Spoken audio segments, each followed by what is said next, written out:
is a nice fingerprint you have there. Scan that. No, don't scan that.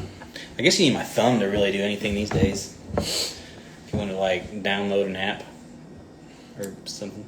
Thumbs are. What's up? What's up, Jason?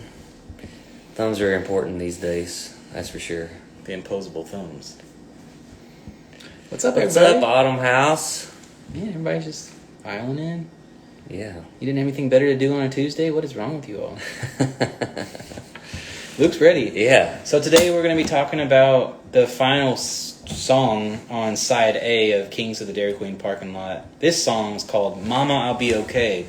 We wrote this with the Warren Brothers. Yeah. But we're probably going to be talking about just the entire making of this record and the whole experience of that.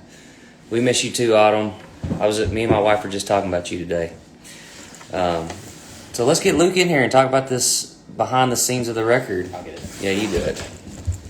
They've already seen your finger. I don't want to. Want to make sure we... All right. Yeah, there we go. All right. Old buddy, old pal.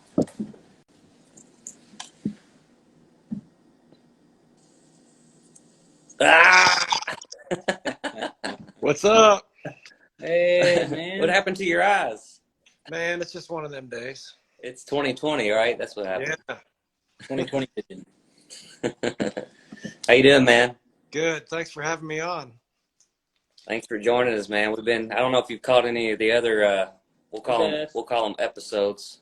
Yeah. Well, we've had a good time with this, man. It's been fun talking about the behind the scenes, and yeah, no one better to talk about the behind the curtain of the recording process, Mr. Luke Laird, right here.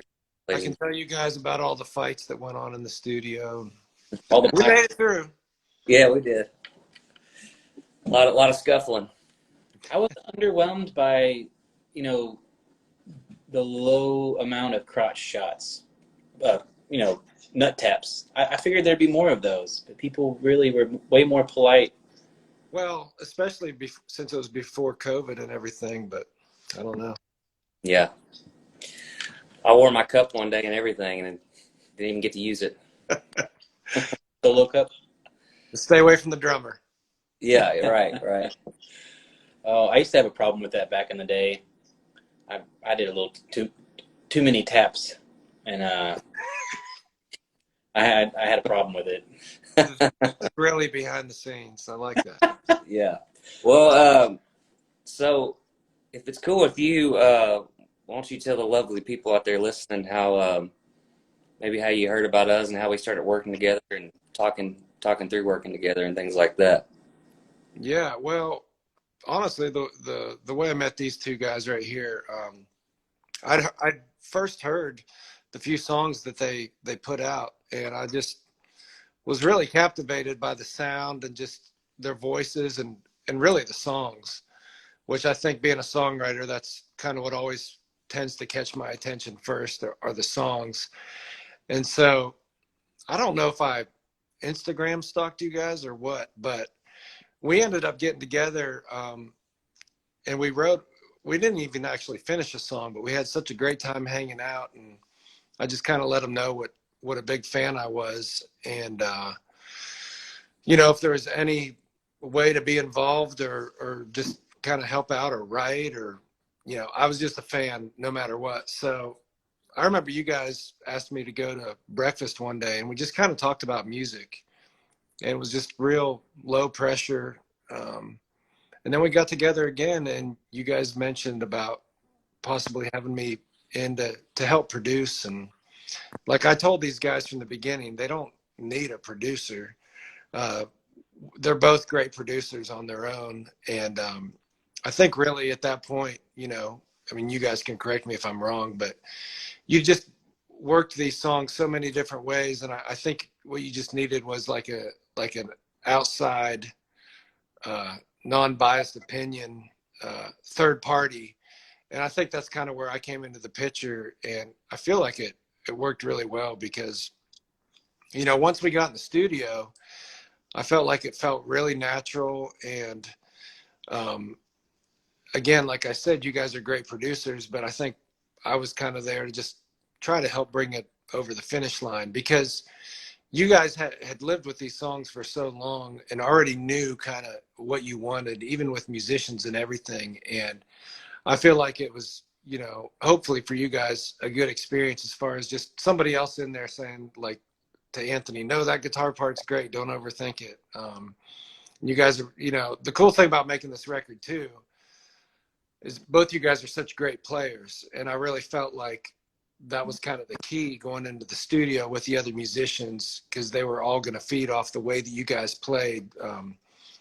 You know, Brent, the way you play rhythm, and Anthony with all those guitar hooks.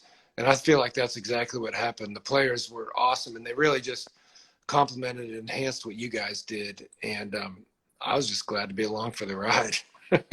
More compliments. I don't think our heads are going to fit on this screen anymore. Yeah, your wives can humble you tonight later. Oh yeah. Yeah, well, that's exactly right. Yeah, I mean, I think we'll both agree that your hand in this record was so important, man. I mean, I think I just remember we needed a leader, we needed somebody, we needed a coach. You know what I mean? And you came in there and you took the reins and sat behind that board, and I think it was cool to have so many conversations about music and the music we love. And you know, you have already heard the songs. We sent you a link of probably like 50 songs, I think, like categories of yes for sure, maybes, and what was it? Yes, maybes, and no's. Yeah, whatever. We sent them to you. So I don't know, man. I think I said this talking to somebody else earlier this week, but on one of these things. But we recorded this 2 weeks, like overdubs and everything. I've never experienced that in my entire recording career ever. So it was smooth and beautiful, and you're definitely responsible for keeping the ball rolling and keeping the magic in the room. Yeah. Well, you know, I'll say too, that was really fast. I feel like a lot of times, for anybody who doesn't know how the process goes with making records, but usually they don't, for the most part, they don't come together that fast. But again, you guys knowing the songs, and there was something for me too. I think the fact that I had no part in writing any of these songs. I really was just listening as a fan, and just trying to think like what would make a complete record. And I feel like fortunately too, we were really on the same page for most of the songs. I mean, you guys didn't have any bad songs in there, but it was just a matter of trying to pick what would complete a record. And you know, fortunately too, you're at a label that really encouraged you to and really encouraged that creative freedom of making a complete album, not just thinking one single to the next.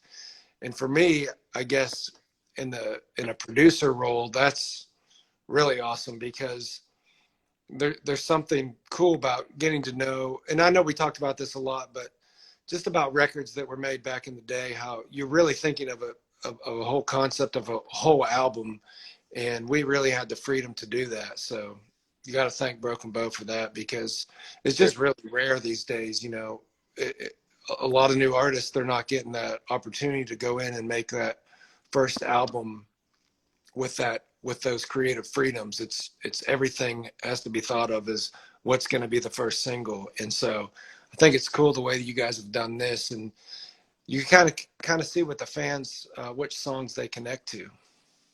Dude, speaking of, I guess, you know, going back to listening to the songs, and you know how we chose these songs, what is the criteria that says this is what's going to complete this record? And I think like you had your mission lined up with ours, and I think that was one of the biggest helps. Like, you wanted the world to know what we're about. What do we sound like? You know, way more than like, we need success, we need money, we need, you know, like, we need fame. Come on, I mean, don't get me wrong. It'd be great if I could buy a hot tub or something, but like, I'd be great if I'm like a hot dog, actually.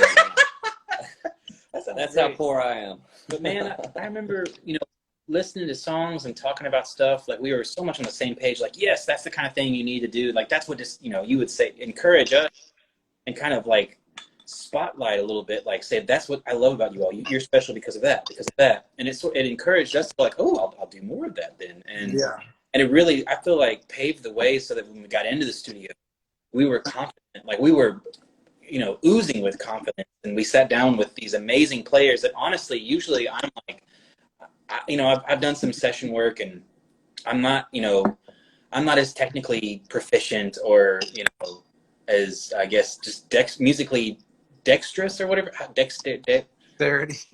Dexterity. I don't have the musical dexterity as a lot of you know, session musicians that I really look up to, and I get self-conscious. I get kind of like, oh God, I can't. Oh my God, what's wrong with me? Oh shit. You know, and I feel like going into the studio, you were so encouraging, without having to go like hold my hand and go like, you're good, Anthony. Trust me, you're good. It was just like, I don't know. You made me believe that, you know, not necessarily that it's not necessarily good or bad. You made me believe that like what I had to offer was cool and like, important. Yeah. And I was like, fuck yeah, let's go do this. And man, and song-wise, sorry, I'm talking a lot.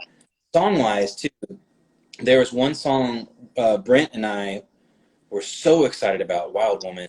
And when we all got together to really, like, say, okay, here's what we're doing. And I remember you fought for that song when there was a little bit of contention. There's a little bit of, like, can we do that song? Is that song okay? And you were like, you're doing this song. This makes you all special. This has to be on there. And we were like, you're damn right, you know?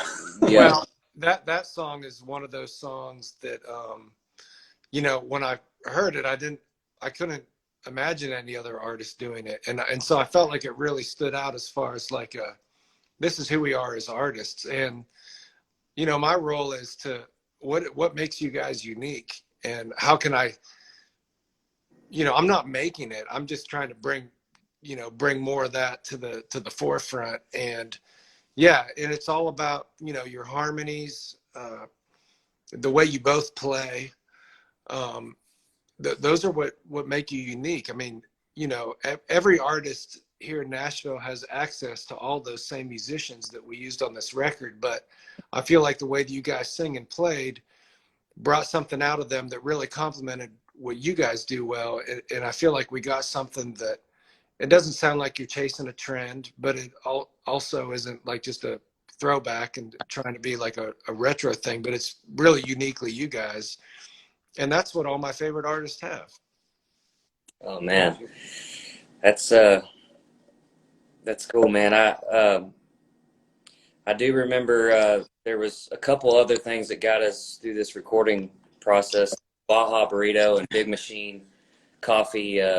The espresso. A lot of double espressos. They were on the walk back from the studio. Yes, I drank a lot of caffeine, but we were amped up. We were normally after lunch. That's when I'm ready for my power nap, but there was no time, there was no time for a power nap. So there was also a pretty high. I guess it was pretty much 100% of sobriety. The whole time. You had maybe one shot because it was the last day. I had a little drink at lunch on the last day for my voice. It was for my voice. It was great. We were singing. I think we were singing "Dang the Whiskey" or something like that. Voice is hurting. That's appropriate. Yeah, we were singing "Wild Woman," I think. Which that's about yeah. So I. Yeah, man. I feel like everybody was really focused, and you could also tell. I've seen it when musicians are kind of faking it, because look, these guys play on so many records and all the same chords we all use, but I felt like they were really excited, and you could tell like that it felt really special, that they felt like they're part of something that was really cool. Good energy, man. All those guys had great energy and a lot of laughs, a lot of fun. It was fun, man. I mean, most of the time it's fun in the studio, but this was extra fun for some reason. I don't know. There was some sort of like peaceful mixed with a lot of energy at the same time. Every day I got up, I was so excited. I was ready, and every day we were done, I didn't want to stop. And like when we were all done and it came time to, like, you know, mix the stuff, I got to be honest, I kind of mourned a little bit, because I wish we could have done a double album. We did 14 songs, which is already kind of probably not the smartest thing in the world, but I don't know. It was it really was a great communal. And Ben Phillips, man, Yeah. he was.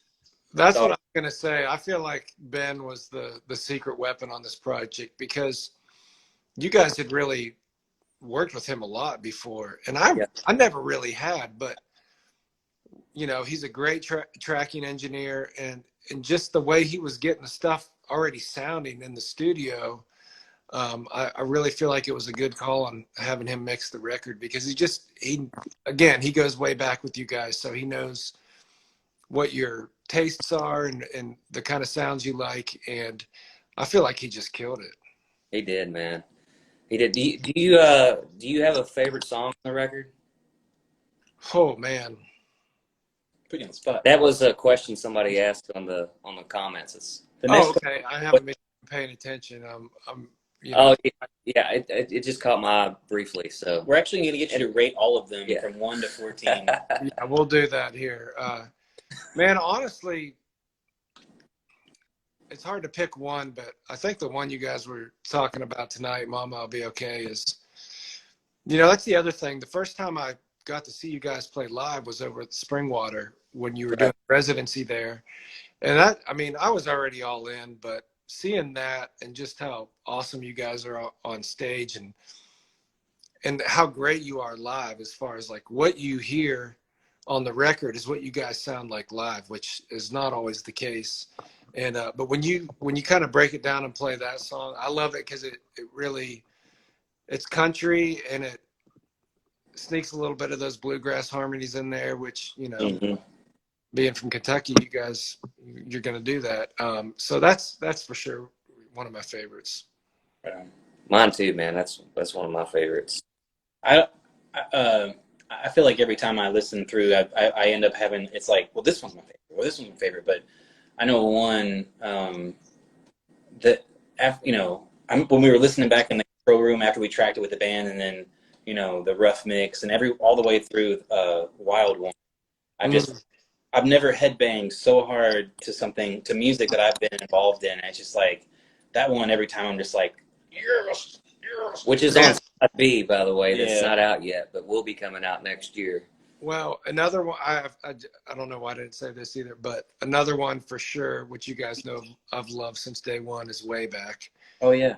I just feel, I don't know, man. It gets one. I hear it one time, but now I've just mentioned it's going to be stuck in my head all night, which is not a bad thing. It's probably better than what my kids are listening to up there at the house. But yeah, man, I think Way Back is just, it's cool. It captures what you guys do, and I mean, also just sounds like a huge hit to me, which I'm a sucker for. Yeah, I've been pushing that to be our first single off this record, but I don't know if that's going to happen or not. But Ben killed that song, man. I think that song just turned out so lush and beautiful, and he mixed that great. Yeah. Stuff like with all of that, you know, coming back to, I guess, some confidence and really trust. Like we had, I guess all of these songs, Brent and I had recorded both, you know, probably like in a session where Brent and I did everything and I mixed it, and then probably, you know, some of the songs, maybe half of them, we recorded demos of with the band, and then get back in the studio. All right, now let's do it for real. And it's like that sometimes can be, you know, I would say most of the time is really, really difficult and hard to know. Like, does it feel good? Does that feel right? I don't know. But there was something. This session, it always felt like we're making something that this is what we're making. It didn't feel like we have to make the coolest, biggest, best sounding thing that's gonna explode and be the most popular, whatever. It was just like we're just making some art, and it's gonna be what it's gonna be. It wasn't very labor intensive. It was, it didn't feel forced at all. Yeah. No, not at all. I mean, usually in sessions, you'll have those moments where it feels like, okay, this is kind of not going the way we hoped and trying to get it back. But this one, it was just like from one song to the next. I feel like after those, I mean, probably after the first song we tracked, it like everybody was just locked in. And the other cool thing is, what was the first song we tracked? You don't remember? That's a great question. I have no idea. I don't either. I can't remember. But the cool thing too is, and before we tracked all these songs too, which people might not know, is you guys sat down in the control room with your guitars and just played it live. And I feel like that helps a lot, because a lot of times when you go into a studio, you'll play the band a demo and they may get in their head certain guitar sounds or something like that. But having you guys just sit there and play it live, it already tells how great the song is. And then it's kind of cool to sometimes we would have direction for the musicians, but a lot of times, you know, they're so good. It's like once they get the sound, then they would kind of go into their little world. And I feel like that's another cool thing for the musicians, is that they felt, I guess, some creative freedom. Yeah. We weren't trying to stifle them, but once they got a picture of what the record was going to sound like, then they could play with kind of within those parameters, and then even really push them as well. And I think that was really a good call, you know, for you guys to sit there and play it live. That was Brent's idea. I hate to keep admitting this, but I get one good idea a year, and that was it. You have lots of good ideas. I don't know. My default is to go like, let me think about why that's wrong. But like, well, I just feel like, you know, we've played music together for 14 years, and when you play with somebody that long, I feel like any band that's played more than 5 years, you start establishing your own kind of rhythm, your own groove a little bit. And then when we play live acoustically, I'm chopping away, you know, on the acoustic guitar, and Anthony's slinky and slidey all over, you know, just playing his beautiful slippy, slimy. And I don't know, man. I think I feel that in these recordings. I feel our rhythm, you know, that's been established. Or at least I think it has. For sure. Yeah. There's a wiggle. Anthony, man, that beard is really impressive. Everybody talks about my beard on these. I don't know if it's like the lighting. No gray hairs yet? Oh, one of my buddies from high school, and he was also our roommate in college, texted us right after our little session yesterday and was talking about Anthony's beard. He said the same thing. He goes, "Not one gray hair in that beard. It's unbelievable." I don't know, if I had to guess, there's probably 7. Well, I mean, COVID, you know. Yeah, you know, I like it.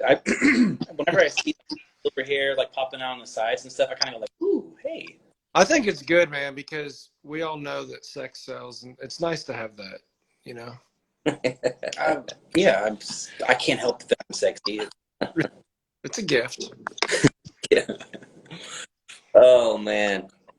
Well, I mean, we could go on and on about this, how beautiful making this record was with you, man. But you know, we appreciate you. But just for all the people out there, we love this man. He's a talented guy, but he's a good man and a good person to be around. I miss hanging out with you, man. I enjoy being together. And I was gonna say we gotta get together again. Maybe just drink some espresso and get the shakes together or something. Yeah, let's do it. Man, I really, it was such a joy making this record. I told my wife, you know, I just love working on music that I'm just super passionate about and excited. You know, I didn't move to this town to be a producer. The few things that I've produced, I feel like have just come about really organically, and it's just because I've loved the music, and we were on the same page as far as tastes and sounds like that. And I feel like it was just kind of the perfect match for us to make this project together. I agree, man. Hopefully we have a lot more records to make in the future. Yeah, absolutely. Yeah. Well, I guess we may play a little music. Play a little Momma, I'll Be Okay. Yeah, go for it, man. For the people out there. Man, thank you so much for hopping on with us. Thank you, guys. Give us a shout. Go have some coffee. All right, man. Hey, don't let the people down. Make sure you sound good when you play this song. We're going to try. Thanks, guys. COVID. Appreciate you, Lou. Bye. See you, buddy. See you, buddy. It's weird. Like, I feel like everybody we've had join us on these, I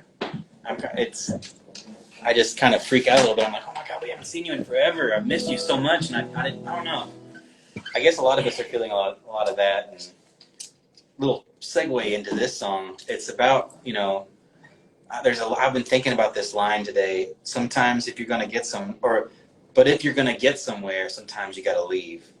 And how true is that? And also, you know, a little heartbreaking, you know. Yeah, yeah. It is weird, you know, making a record. It's kind of like going to camp. You get to be with these people every single day, and then you just kind of don't see them for a while. And especially now, like you're talking about with some of these songwriters, we would be with some of these guys a lot, and we just don't get to see them as much. We have gotten to see Brian here and there, thankfully. But I do want to give a shout out. This is our last 7 songs in 7 days, and I want to thank everybody who's joined us. Yeah. We're going to try to go live a little more often now that we get to be together a little bit, and hopefully stuff's happening. But I want to give a shout out to the band that played on this record. We were just talking to Luke Laird about all the guys that played, and they were such a big part of it. Tony Lasuto, Evan Hutchins, Chris Donegan, Dave Cohen, and Ben Phillips. Really, I feel like he's Ben Phillips. Yeah, that's all right. I didn't miss anybody. Those guys are incredible. They play on a lot of big records here in town, but they put in the work on this record, man. They were grinding right along beside us and at least pretended like they cared just as much as we did, but I think they really did. We had a pretty good time together. Yeah. All right, Momma, I'll Be Okay. We wrote this with the Warren Brothers, who we had on the first day of this 7 songs in 7 days. It's a letter to our mothers. It goes like this.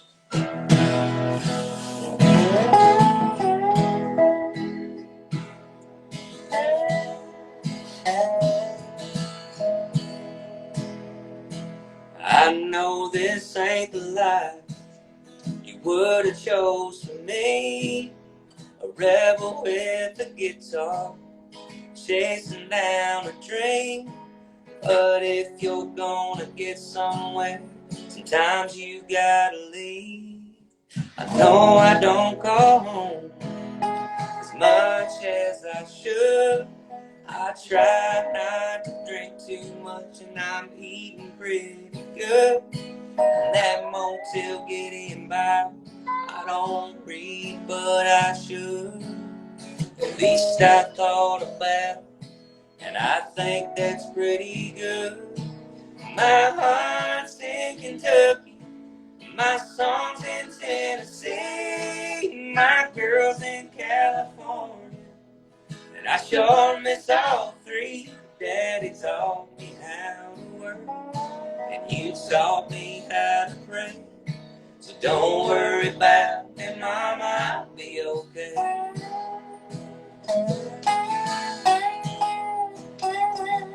Last night the bar was crowded, and they even sang along.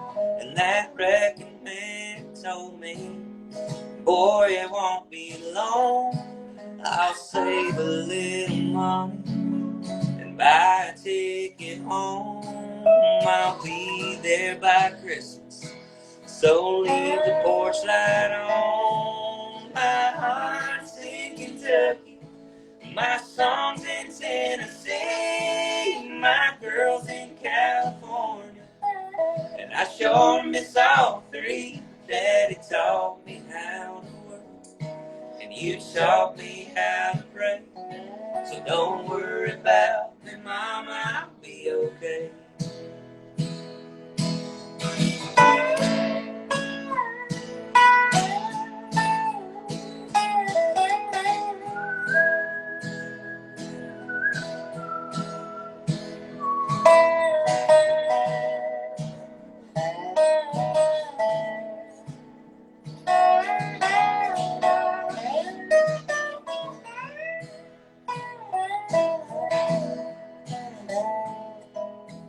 There's a million miles of road in my bloodshot eyes, in the midnight smoke, underneath the neon lights. I swear I've seen a ghost, the devil in disguise. We had a beer together, but I wouldn't let him by, 'cause my heart's in My songs in Tennessee, my girls in California, and I sure miss all three, but Daddy taught me how to work, and you taught me how to pray. So don't worry about me, Mama, I'll be okay. Yeah, Daddy taught me how to work, and you taught me how to pray. So don't worry about me, Mama, I'll be okay.